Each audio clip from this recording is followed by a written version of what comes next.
Nesse final de semana, o segundo turno na Colômbia. Enquanto isso, 99% para mais das urnas apuradas no Peru.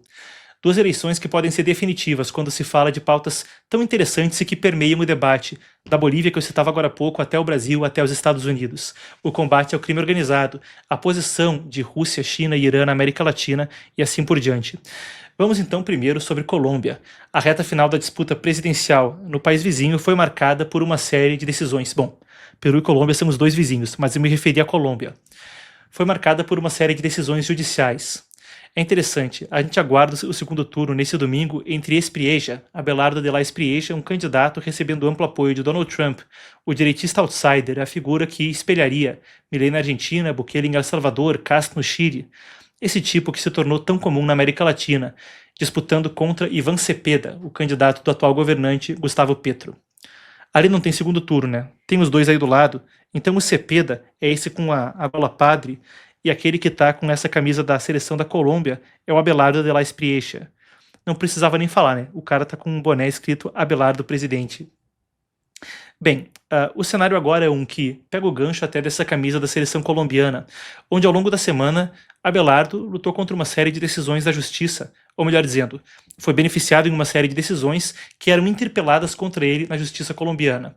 Ao longo dos últimos 2 dias foi o seguinte: às vésperas do segundo turno, marcado para domingo, Abelardo está à frente do esquerdista Ivan Cepeda nas pesquisas de intenção de voto e chega à votação sem as restrições que vinham então sendo protocoladas na justiça, uma parte crucial da sua comunicação. As pesquisas são as seguintes.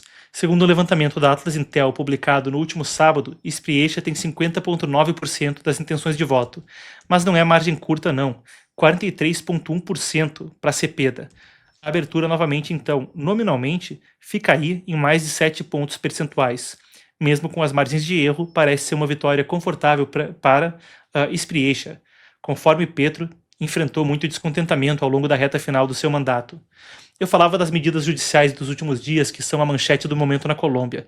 E aí é o seguinte: uma decisão judicial determinou que a campanha de Espriella deixasse de utilizar símbolos nacionais, como a bandeira da Colômbia, o escudo nacional e outras referências oficiais associadas ao Estado. Mas dias depois, agora vem a reversão. 2 magistrados da Corte Suprema suspenderam esses efeitos e autorizaram que ele utilizasse esses símbolos. Essa camiseta da seleção da Colômbia que você vê aí do lado, por exemplo, é um deles. Outra decisão determinou a suspensão do uso do slogan "Firme pela Pátria" e de expressões relacionadas ao movimento político associado à candidatura, o Defensores da Pátria, como peças de propaganda. Depois, esses também foram suspensos, ou seja, se estabeleceu na justiça que ele poderia utilizar esses lemas. Mas a mais polêmica decisão judicial que nessa semana foi revertida foi a proibição a Abelardo do uso da camisa da Colômbia em atos e peças de campanha, também revogada de ontem para hoje, permitindo novamente a utilização da camisa pela campanha.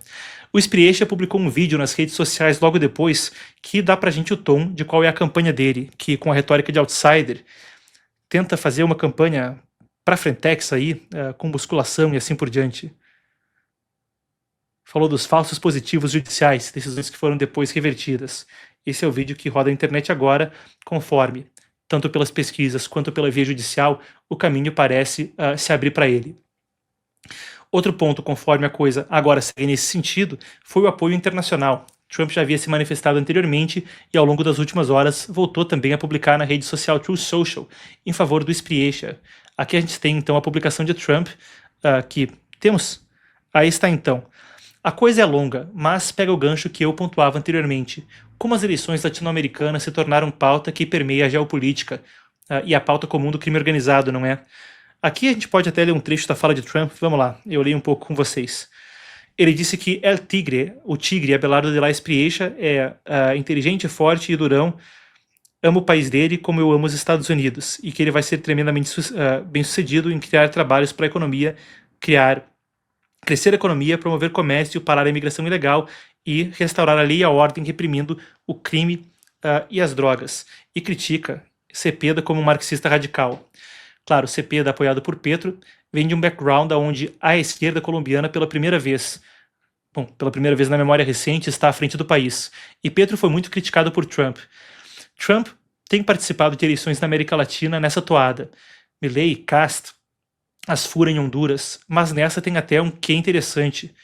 Logo no início do mandato, um dos primeiros grandes atritos de Trump foi precisamente com Gustavo Petro, que ele criticou ferozmente depois de aparentemente fazer as pazes com o colombiano numa reunião na Casa Branca. Com o gancho disso, eu quero falar sobre outras eleições e sobre o cenário na América Latina à luz da postura de Trump. Enquanto ele fala isso, vale a pena destacar que Colômbia, México e Brasil foram 3 ausências notórias no Flagship Project, o projeto simbólico de Trump na América Latina, o Escudo das Américas. A fronteira sul, o combate ao crime organizado e a forma mesmo como o crime organizado se liga a adversários americanos. Para dar 2 exemplos, os cartéis mexicanos com o tráfico de fentanil, com precursores químicos para essa droga mortífera, a principal causa de morte por overdose nos Estados Unidos vindo da China. Cartéis mexicanos. Depois, quando se falava de tráfico de drogas na fronteira sul, à época ainda de Maduro, havia ampla presença de Hezbollah e elementos do regime iraniano bem documentados na América Latina. Por exemplo, desde pelo menos 2014, reportagens aqui no Brasil citam investigações da PF falando de laços do Hezbollah em comércio de armas e drogas com facções brasileiras e com as Farc na Colômbia. É o tipo de cenário onde, quando se fala sobre combate ao crime organizado, existe também um componente geopolítico. A iniciativa para combater os 2 aspectos dessa moeda, a Escudo das Américas, tinha uma grande quantidade de líderes locais, mas, novamente, ausências notórias de Colômbia, México e Brasil. Com esse gancho, a gente pode entender também o interesse americano nas eleições da Colômbia, um dos principais países quando se fala de narcotráfico e, historicamente, o principal produtor de cocaína da história recente. Vamos dar mais contexto sobre isso. O Igor Yuan, que trabalhou na apuração dessa pauta, traz a seguinte informação, aqui conosco no Epoch Times. A eleição colombiana ocorre em um momento de movimentação política e segurança em diferentes países da região. Brasil, México e Colômbia, como eu citava, fora da Operação Militar Escudo das Américas, para o combate do narcoterrorismo na região e liderada por Trump. Spriesha poderia, por exemplo, colocar Colômbia no Escudo das Américas. E seria até surpreendente se não o fizesse. Um exemplo de como isso é parte vital da agenda do americano. O presidente equatoriano Daniel Noboa visitou o Pentágono essa semana e participou de reuniões com o secretário de Guerra dos Estados Unidos, o Pete Hegseth, aquele mesmo que a gente ouvia agora há pouco na Europa falando sobre o Irã. Falaram sobre cooperação em segurança. Um exemplo de como isso pode ocorrer. Dias depois da reunião de ontem para anteontem, o governo do Equador decretou um novo estado de exceção de 60 dias, buscando reprimir violentamente, então, organizações criminosas, muitas delas designadas como terroristas pelos Estados Unidos, mesma classificação que agora recai sobre PCC e CV. O Equador de Daniel Noboa é um exemplo notório de como isso se desdobrou quando a gente fala da Operação Escudo das Américas, com cooperação entre o exército do Equador e o exército americano para combater o crime organizado. O Inside Crime Think Tank, que monitora o crime na América Latina, por exemplo, fala de até 22 organizações criminosas operando no porto de Guayaquil, que, com uma redução de atividade narcotraficante da Venezuela, despontou como um dos grandes hubs de exportação para a região. O estado de emergência agora, no Equador, vem conforme, nas proximidades do aeroporto de Guayaquil, esse porto, então, no Equador, uma pessoa foi morta, conforme houve um ataque a tiros naquele aeroporto. A vítima era... perdão aqui, eu quero consultar a nota para garantir que eu vou pegar o nome correto. A vítima era Carlos Alberto Suástegui Villanueva, nome comprido. Era líder da facção criminosa Las Áquilas. 2 adolescentes de 15 e 16 anos foram detidos. Quando eu abri o segmento, eu falava do panorama mais amplo, tanto Colômbia quanto Peru com eleições. Colômbia agora vai para o segundo turno. O Peru está na apuração agora do seu segundo turno. Um processo massacrantemente vagaroso. Fazem agora 2 semanas que essa apuração está acontecendo. A gente deve ter aqui o momento, o nosso último print de como estava então a apuração nesse momento. Temos, Daniel, vamos lá. Aí então, com coisa de 99% para mais das atas apuradas, Keiko Fujimori lidera. As atas agora que restam seriam então da questão da região de Lima e de algumas regiões no exterior, onde Keiko lideraria. Eu conversava com uma repórter colombiana, a Patti Valência, com quem eu já trabalhei anteriormente, para tentar entender como é que funciona. A gente pode ter que esperar mais. Depois dessa contagem deve ter mais uma, com o resultado oficial programado para sair só no dia 15 de julho, daqui a coisa de um mês. Entretanto, Keiko Fujimori, depois de tantas tentativas, está na sua 4ª eleição, aonde nas 3 anteriores perdeu por margens muito pequenas, poderia finalmente conquistar a presidência. Quando se fala de um caldo de crime organizado que descende das guerrilhas comunistas do século passado e de alinhamento geopolítico, Fujimori cai precisamente no mesmo cenário que Spriesha. O sobrenome, para quem é mais velho, não me deixa mentir. Ela é filha de Alberto Fujimori, que empreendeu a guerra civil brutal contra a guerrilha comunista Sendero Luminoso, do terrorista Abimael Guzmán no Peru.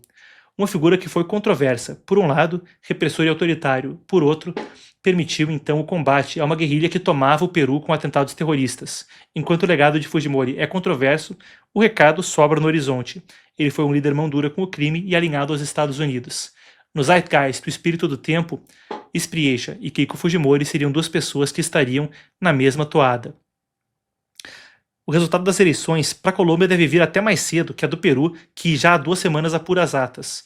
Mas a gente aguarda para ver se o pêndulo continua nessa direção no continente, nos Estados Unidos, na Argentina, no Chile, em Honduras. Foi para esse lado. Se a gente fala de Colômbia e Peru, fica a dúvida também sobre o Brasil em outubro.